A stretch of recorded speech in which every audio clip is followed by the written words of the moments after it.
Assalamu alaikum, guys. Welcome back. We have a guest that's revisiting us today. Glad to have him today. Um, Faris Khan.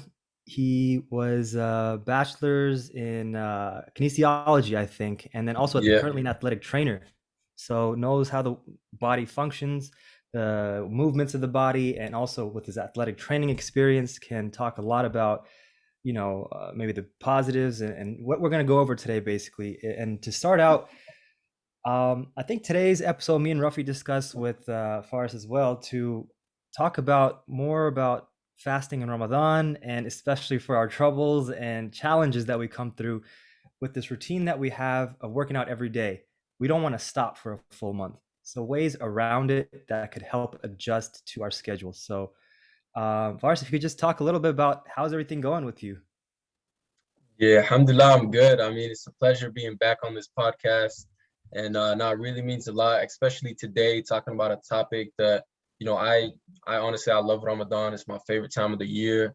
And for somebody like myself, and all of us, we love training so much. When Ramadan comes around, it's like, all right, now it's a different time where for our bodies to go through something that we haven't experienced in a whole year. So it's definitely exciting and just really looking forward to it, to be honest. Absolutely. And for the audience that who's not familiar with what Ramadan is, for us we're Muslims, it is a whole month for us where we spiritually refrain from a lot of things, and most importantly we refrain from any water or any food for about, well, living in this part of the world, about like 13 to 14 hours on average.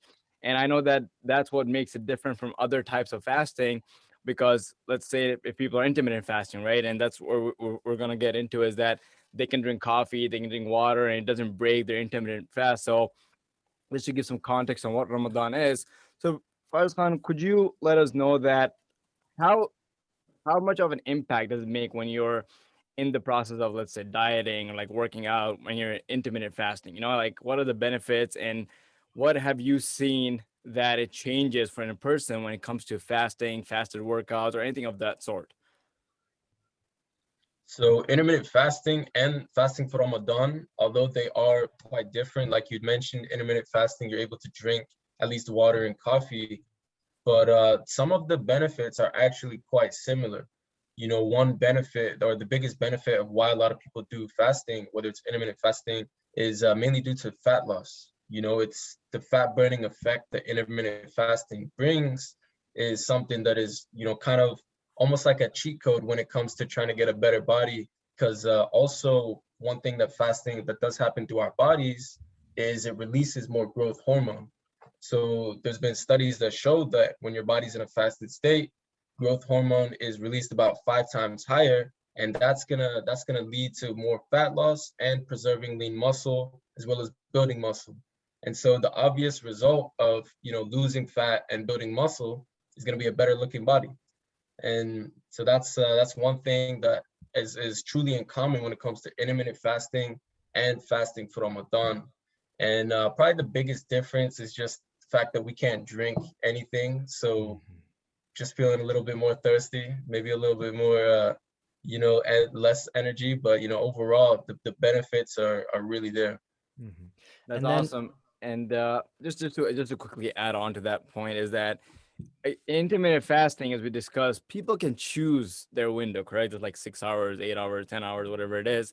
But in Mhm. fasting, because we have a religious obligation, we don't have that. We don't have that liberty of having the flexibility of like when can we eat. Exactly. And I think that's Yeah. also plays a factor in how your mind is prepared for when you're gonna eat.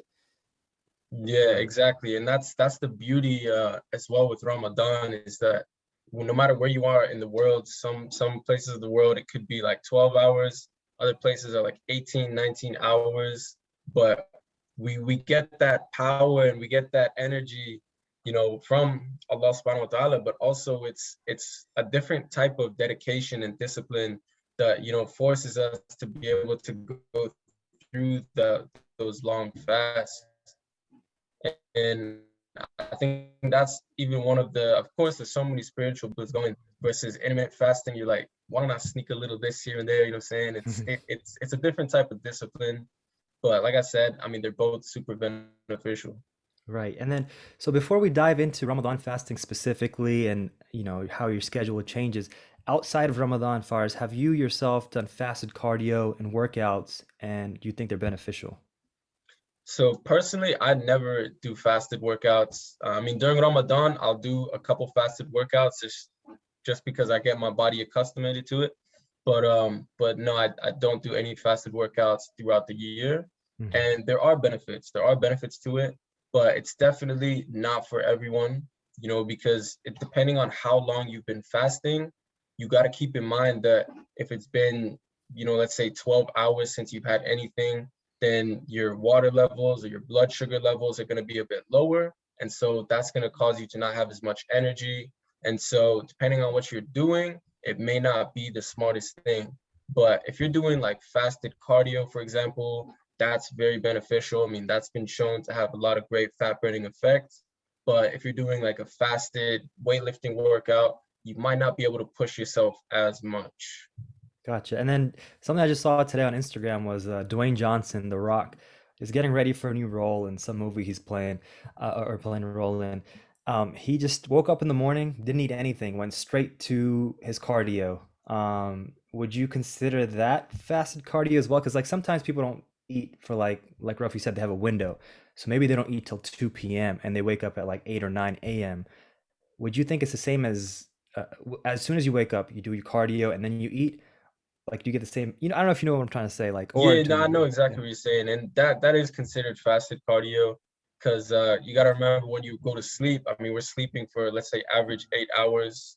So, and then if you have dinner, like maybe 2, 3 hours before you sleep, then we're looking at over 10, 11 hours since your last meal. So technically, that is fasted, and there are benefits. Like I said, I mean, the improved fat burning effect, and it's that's where the difference comes in when it comes to in intermittent fasting is because you'll pick your window. You'll pick your window, and then during that little window that you can eat, you'll get all your calories in, and then you just get so accustomed to that eating style, and then you'll see even more benefit with it. So that's really cool. I didn't know The Rock's in another Yeah, movie either. yeah. Yeah, And he is. I think he's doing the Black Adam, the that's what superhero it movie that was. he's really working for. Oh wow, this guy doesn't stop, He And yo. with like his, it's travels. crazy. I mean, on his since we're talking about The Rock, he did like a carnivore diet, a 60-day diet. Like, it's Yeah, insane what he does for his roles. I've yeah, seen where, he's on another level. yeah, he is. That's what I'm saying. On another level, meaning wherever he goes to record his movies, he takes his gym with like a $50,000 setup around him, which is crazy. But he's got the money to do that, you know. We don't. So, Yeah, he's been living that life. So yep. So we kind of mentioned intermittent fasting, fasted cardio, which might be more, you know, the general public would know more of those in terms of fasting. But now Ramadan fasting, how Ruff you mentioned earlier, how far as you and I know, for Muslims is basically from sun up to sundown, we don't eat or drink water. Along with other things, we try to stay away from spiritually, which is like just to recondition ourselves. But specifically about the food and water aspect, how do you think people could adjust their schedules? Should they eat a lot at in the morning before sunrise, or should they kind of just eat the normal throughout whatever they normally eat? Should they eat normal at sunrise and then after they break their fast, or just explain a little bit about what you feel like is best? There's one thing. There's a Mhm. funny thing on that is like a lot of times, which I thought her brought up is that I think the biggest question would be is people who eat multiple meals a day, Yeah. right? How is Yeah, that gonna break up? And literally, you can eat only kind of twice because when you're fasting, and this is like a normal thing, when you don't eat for a long period of time, and you eat even a little bit, you're full. Like your body's not yeah, gonna let you eat more, right? that's So I what think you can happens. just Yeah. break down that for the audience. Yeah, so you definitely it's definitely tough to get all your calories in, but the biggest thing when it comes to eating during Ramadan is go for nutrient dense foods. All right. So if we're looking at sahur, which is that morning meal right before we start fasting, that's the most important meal because that's where you're going to supply your body with all the nutrients that it needs in order to fast throughout the day. So, and it's very early, depending on where you live. It could be at like 3 or 4 a.m. And so the best things to have at that time are slow digesting foods, right? Foods that are going to release slowly into your body or release protein, for example. A slow digesting protein something that's going to release very slow over a period of hours. Things like eggs, those are quite slow. Casein protein, which, you know, you can get supplements of that. Cottage cheese, you know, things that are not like super quick digesting, because obviously you want to be satisfied throughout the day. And carbs, you want complex carbohydrates, things like whole grains, oats, quinoa. You want a lot of fiber, because fiber, that's going to help you feel full. So legumes, you know, beans, those are great because they contain carbs, fiber, and protein. And of course, healthy fats. Healthy fats are, these are just absolutely necessary, because when the body's in a fasted state, we normally use carbohydrates as our main fuel source for energy. But after prolonged fasting, the body turns and uses that fat as its energy source. And so you need things like avocados, olive oils, nuts, nut butters, things that are going to actually slow the digesting down. And then that way you're going to be able to sustain yourself and just keep you nice and full throughout the day. And then the most important thing is hydration. Hydration is something, I mean, a lot of people tend to forget about it, but just even slight dehydration can be enough to cause headaches, loss of concentration. You'll feel tired, don't feel like doing nothing. So hydration, especially if you live in a hot country, is super crucial.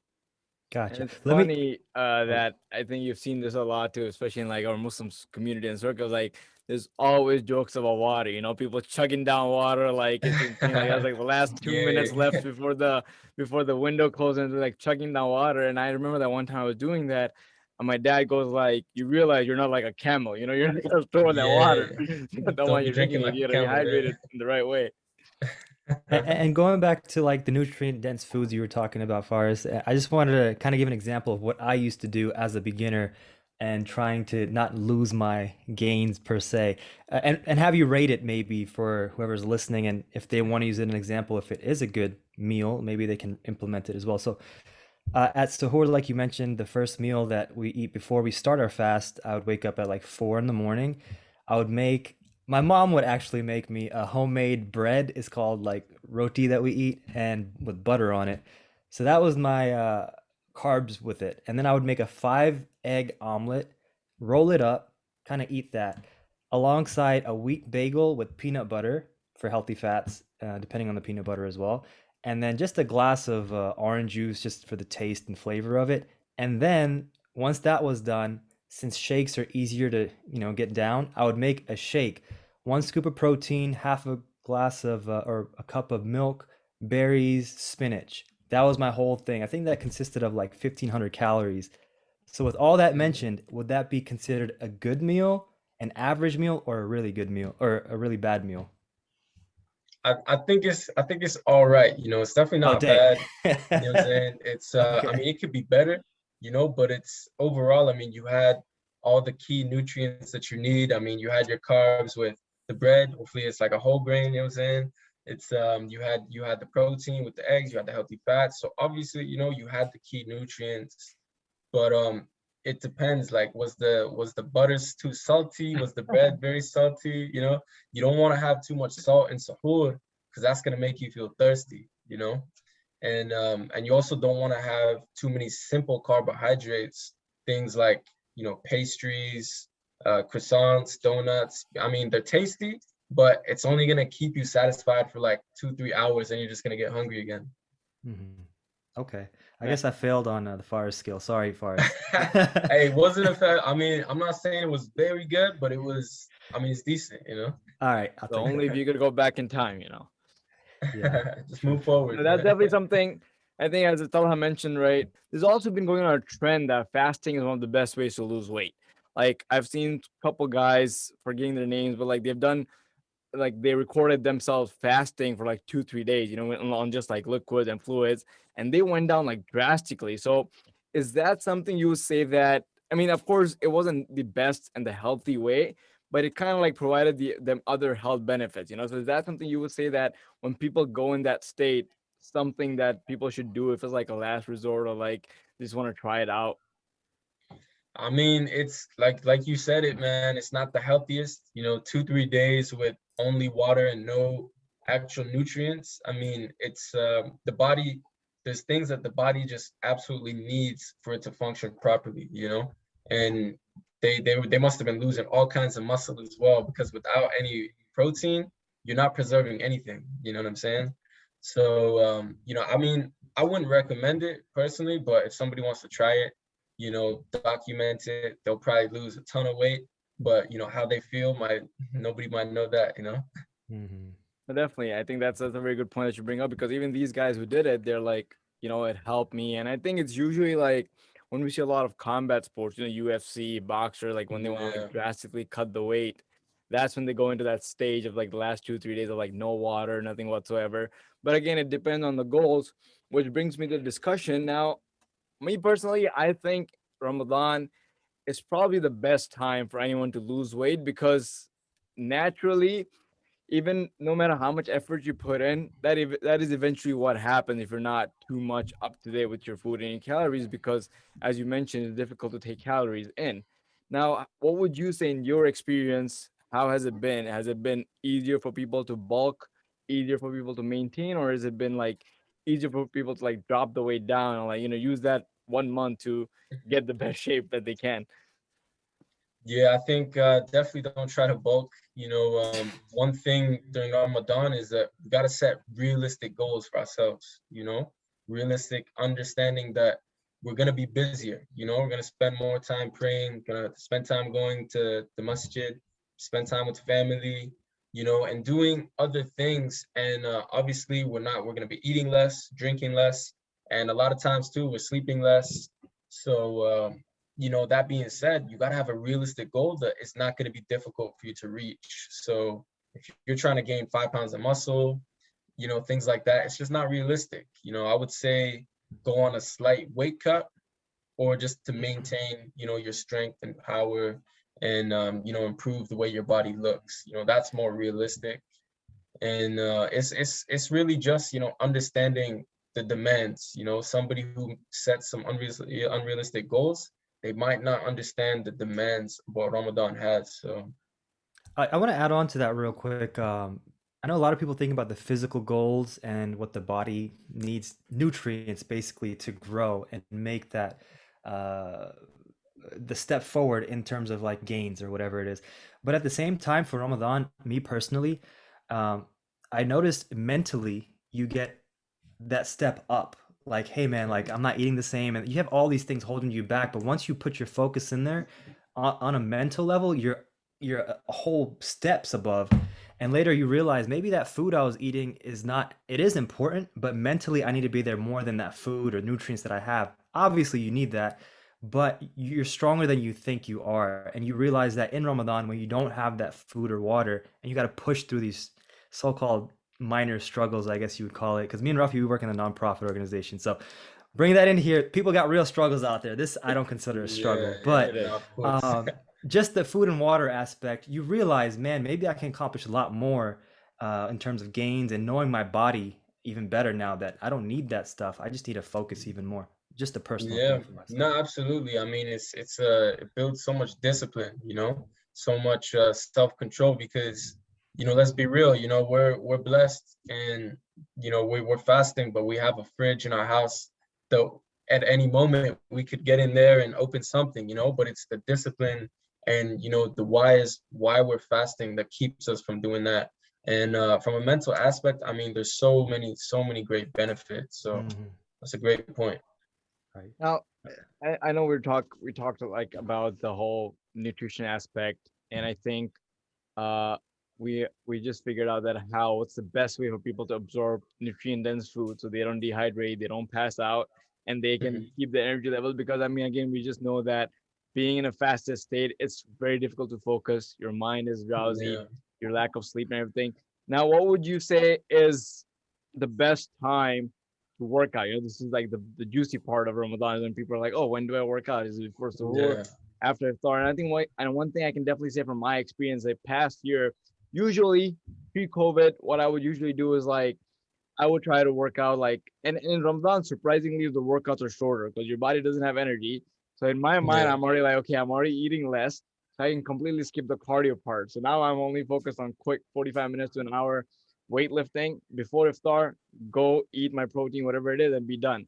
Last year, surprisingly, because of the whole schedule, the way it was with pandemic, and even especially with our Yeah. work, since it was all virtual, we were working like late at night, late in the day. I was working out Hmm. before suhoor. I would like literally take like a power nap in Ramadan. That's literally what you can Yeah. take at night. You can't even sleep. I would wake up, try to like, and surprisingly, I would have enough energy, considering the fact that I ate like 3 4 hours ago. So what have you seen, and what do you think are the best times for people to maneuver and work around it? So I think when it comes to working out during Ramadan, I mean, truthfully, it's really gonna vary on person to person, and it's gonna depend on your schedule. I do recommend that there are three times that I think are the best. And number one, and this is the time I like to do my training, just like you, is before suhoor. And that's because, your body, you're still kind of fueled up from the meal you ate last night, and you have energy and you're able to eat directly after before you start fasting. So that's my personal favorite time. I think that's one of the best. The only downside is, I mean, it's super early in the morning. So, if you're somebody who has to work early, or it's just going to disrupt your sleep cycle, but if you're dedicated, then you can go through with that. And the second time is after Tarawih, which is the night prayers. And that's a great time because by that moment, it's been about 3 hours since you broke your fast. So you should be digested. Your water levels, your blood sugar levels should be back to normal. So you should have some nice energy. But the downside with that is that it's a busy time. You might be with family. There's just a lot going on, and then it can also be pretty late after the night prayers. It can be almost like 12 o'clock. So again, Yeah. if you got to wake up, if you have other commitments, that's going to be challenging. But again, it's just work with your schedule. And then the third option, which I think is also all right, is about an hour before Maghrib when we break the fast. And like I said, though, when you're fasted, you don't have as much energy. It can be a little harder to push yourself, but this is a great option because you're able to eat directly after. And so, but you just have to understand what you're doing. If you're gonna try to lift heavy, then that might not be the best option. But if you're gonna just go for a little jog or just some body weight training, that's perfectly fine. Man, I thought the third option would be number first. That's what I usually used to do. So we'll see this year. Yeah, I Um, mean, whatever works for you, man. yeah, yeah, that's another thing, right? Everybody's different, so something might work for someone, not for someone else. Who knows? For most Um, people, I think that I have seen personally, and I think Faris, you can also attest, is that they usually get in before iftar, because nobody wants like once they're full, everyone's lazy, everyone's like kind of like, Yeah, I just had like, yeah. especially the fact that in our Arab and brown culture, the food is like the fried food, the Yeah, samosas and yeah. stuff like those things just like That's kind of like that's what we throw you. gotta stay away from, man. Yeah, like those things kind of like throw you off when you're actually eating. So on that note, I wanted to ask you, is it is this something you recommend for people that they have like a very light futur, right? Very light iftar, break their fast, and then work out, and then like throughout the night have like small meals, or how would you break it down for them, for someone who has specific goals that they want to make sure that okay, they're getting all the calories in? So I would say that for iftar, I mean that's it's vital for our health because we need to replenish what we lost throughout the day, and just it's the complete opposite of sahur. Sahur, you want that slow digesting, but iftar, try to go for that fast, quick digesting foods. So things like dates, obviously we all eat them. They're wonderful because they have the carbs, they have fiber, they contain potassium, which is going to help with our fluid balance. So not only is that going to give us, some quick energy, it's also going to hydrate us. And, other fast digesting carbs like watermelon, melons, pineapples, these are high glycemic, meaning that they get absorbed into the bloodstream very quickly. And so we're just going to be very energized, and, we're going to feel good after that. And then I also have a whey protein shake, just because it's super quick absorbing and just need to preserve all that muscle. And from there, that's what I do to break my fast. And about like 15 minutes, 20 minutes later, after praying Maghrib, then I'll have a well-balanced meal with all the key nutrients. Your high quality protein, whether it's your chicken, fish, meat, your good carb source, whether it's rice, pasta, potatoes, whatever, healthy fats, colorful vegetables, I'm talking all colors, just so you really get all that nourishment that your body needs. And from there, you should be full. But one thing people got to understand, don't overeat, Absolutely, don't yep. don't overeat, because then you're just gonna feel so lazy and lethargic. And it's definitely a tough time around iftar, especially if you're breaking your fast with others, because as you guys know, a lot of the traditional foods that we eat, they're very greasy, they're oily, full of sugar, and they could be doing more harm than good, to be honest. So that's where the self-discipline and the control comes in. Right. Absolutely, especially when you get like parties in iftar, and there's like Yeah, so much yeah. good food. And the worst part is like right before iftar when you're doing grocery shopping or when you're like food in front of you, you're like, man, like, come on, I gotta just get be done with it. Yeah. Exactly, yeah. Another thing to add in, another element would be just rest and sleep. And I know, especially with the days being longer, like the summers, a lot of people have a tough time finding time to sleep with work or school or whatever it may be. Some of us might be lucky where we get to sleep in. But in terms of having the right amount of sleep and rest, would you recommend still working out the same if you're not getting that rest and sleep like you usually are? Or would you shorten the workouts? And if you need to skip some days, what do you recommend about that? Yeah, I mean, sleep is it's absolutely crucial. I mean, not just for our energy levels, but how we feel, our muscle recovery. I mean, sleep is everything. And sadly, I mean, during Ramadan, we are gonna lose some sleep because we're up at night praying and we have to wake up earlier in order to fast and stuff like that. So we're gonna lose some sleep, but you at the very bare minimum, we should try to get at least like 6, 7 hours, and if possible, try to take a nap throughout the day. Like what I do, or is like during lunchtime, because obviously we're not eating. Take a nap during lunch. Even if it's just 15 minutes or 20 minutes, even just that short little nap is enough to keep you going. So, and to answer your other question, if you don't sleep well, should you still work out? Honestly, you have to listen to your body. I'd never go full out. If I didn't sleep well, maybe I'll just lower the volume, lower the intensity, do a little less. And we all gotta remember that sleep is the most important thing, and don't ever sacrifice that. And then what would you say for overall for Ramadan? I know it's gonna depend on people's goals, but like for someone who's fasting for this many hours, you would say that in general, should they drop the intensity of their workouts overall, or should they like be able to keep it if they can? I mean, I'm pretty sure they can't increase it because of lack of food, but what would you say in the Yeah. other aspect? Yeah, I would say in general, drop the intensity and the volume. Just because I mean we're not eating as much, we're not drinking as much, and it's gonna be very tough on the body. So you don't want to put yourself not at a disadvantage, but you just don't want to make it any harder than what it is already. So for example, if you're going to the gym, you're normally squatting, 315 pounds for like 3 sets of 5 reps, for example. Maybe do 2 sets or just lower the weight. Same thing with body weight training. Lower the intensity, and then you should be good from there. Awesome. And one thing it's really interesting that we talk about nutrition and like there's this, I don't know if it's a myth or if it's actually something that people works for people is that, eating multiple times throughout the day, it speeds up your metabolism. But if you don't eat for Hmm. a really long period, it slows down your metabolism. So how does that factor in Ramadan that we're barely not eating for like literally eating twice a day? How does that affect your metabolic rate and how does that affect the movement, the system? Yeah, so I mean, we're basically intermittent fasting in a way if you do think about it. We have our eating window. It could be like 8 hours, depending on where you live. And then you got that long period where we're not taking in anything. So it will have changes on your metabolism. But again, like if you actually, kind of prepare for it, you eat the right foods that are slow digesting, and then you absorb the nutrients that you need throughout, then it shouldn't have a negative effect. Rather it should be a positive effect. Like I said, like burning more fat and whatnot. But that's also something that we're only doing it for 1 month, so it's gonna go back to normal, eventually. And it's just one thing that our body just needs to get used to.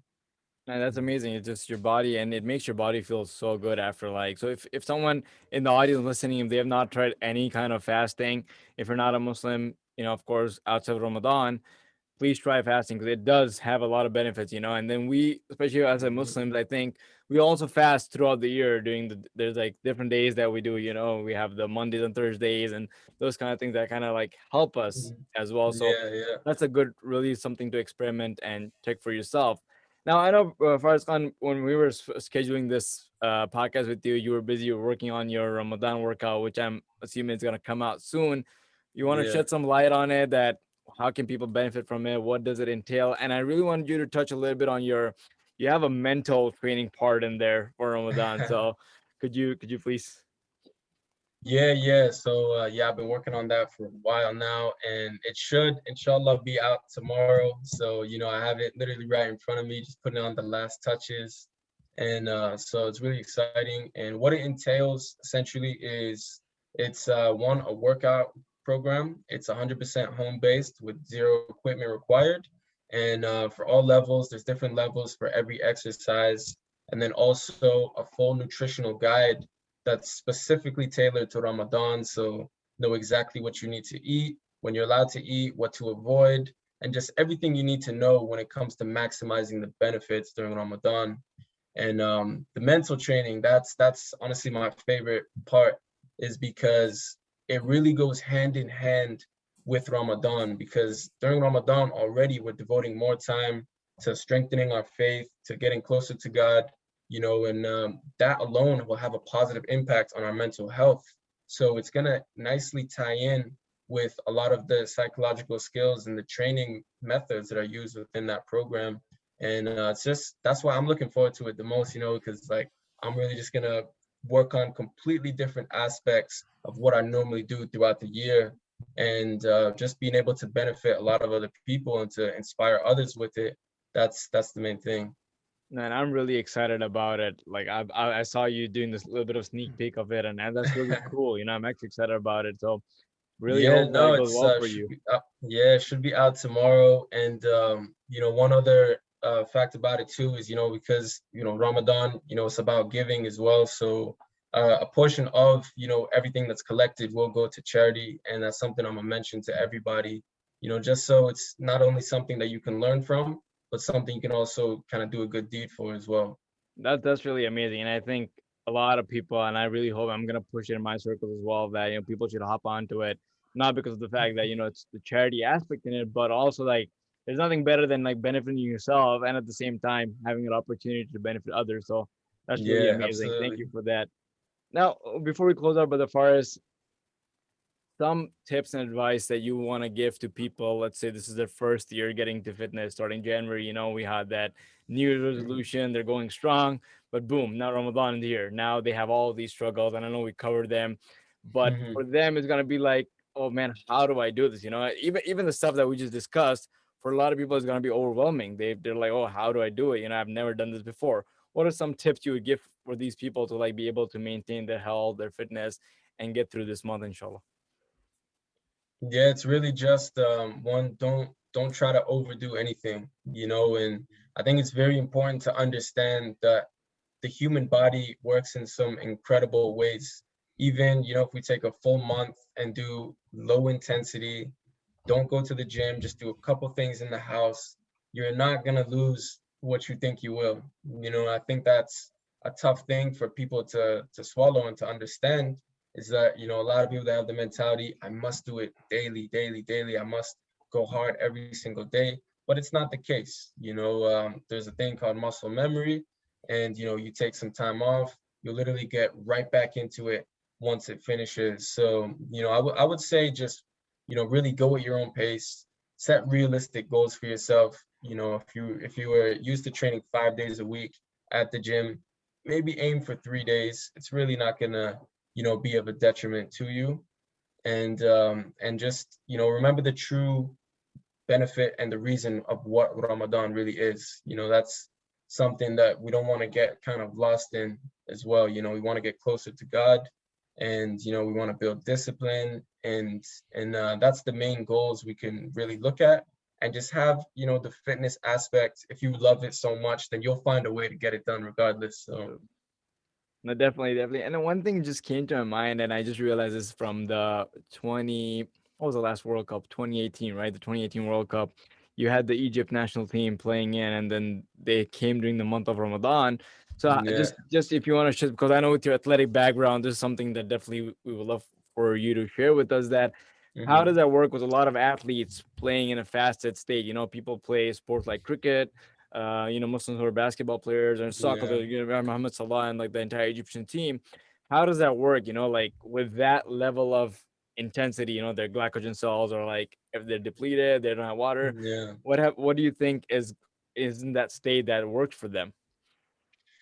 Man, subhanAllah, that's you know, I'm gonna tell you a quick story real quick, but it's so I was a track athlete, you know, for many years, and one of the best meets I ever had, I was fasting. You know, I had my personal best in 100 meters, my long jump, I felt like I could fly that day, you know, and Wow. obviously nothing in my system. Maybe it was because I was lighter, but you know, it really that was one of the greatest performances that I ever had, and I was fasted. And I think, you know, for the other athletes, you know, like the Egyptian team, the basketball players, and you know, the high level athletes that are fasting, it really just comes down to, you know, your suhoor and also your conditioning for the month. So the more experienced you are, then the closer you'll be able to, you know, train the way you normally do, versus somebody who's inexperienced. They're not going to be able to probably do as much as when they're not fasting. So it's definitely tough. I mean, I don't even want to say it's tough because I had my best performance, Yeah. but it's more of just they prepare differently, and you really have to take some different measures, but it can definitely be done.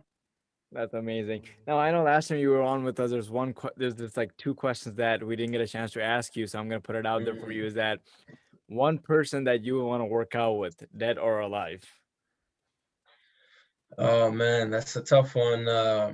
Probably Muhammad Ali. You know, he was someone as I was growing up.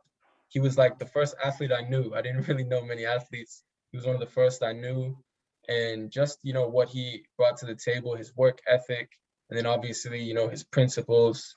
That's something that, you know, I really admired, and so it's definitely probably him. And another question for you is one person that you aspire to, if possible, get into your personal training or coaching that you want to coach in the current athletes of any sport. That's a tough one too, man. I love all sports. If we're gonna talk soccer, you know, or you know, football, then you know, let's go with Mohamed Salah. You know what I'm saying? Just because representing Egypt, you know, and got a lot of connections. So That's awesome. Thank you so much, Faris Khan, again coming on for us. I'm looking forward to your program coming out. And again, people can find you on Faris Khan. He has all the information out there, and I assume he'll be posting more about your Ramadan program. So please mhm. follow him, stay tuned, and we again, I love to have you back again for more discussions. It was a pleasure, you know, and thank you guys so much for having me once again, and I look forward to the future. All right, take care. Take care.